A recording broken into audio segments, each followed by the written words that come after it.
beeki maaloo adaraa jaalala.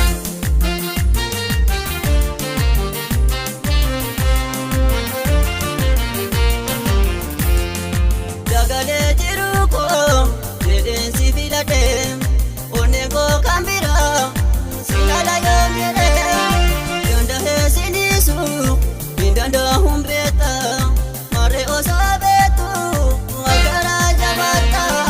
Dagalee jiru koo jedheen si filadhee onnee koo kan biraa si lala yoo jedhee danda'ee si dhiisu hin danda'uun beekta.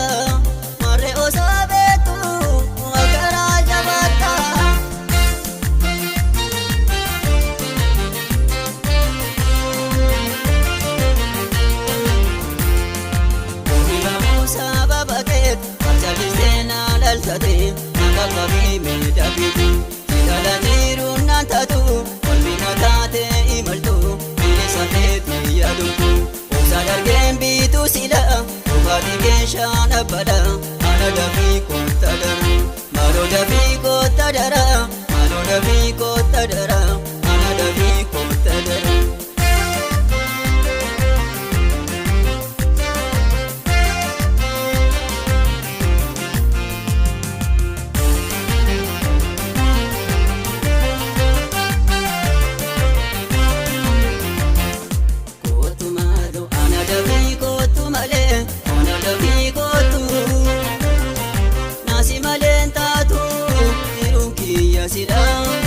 Ana beeki maaloo adaraa jaalala.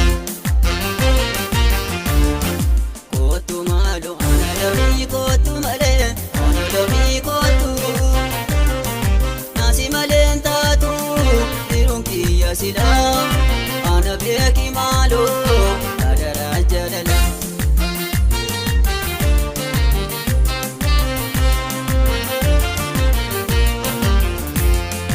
Dagalee jiru koo jedheen si filadhee onnee koo kan biraa si lala yoo jedhee danda'ee si dhiisu hin danda'uun beekta marree osoo beektu akaraa jabaata.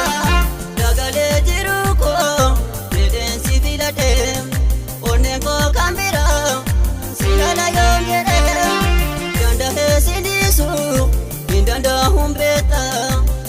Osoo beektu akaraa jabaata.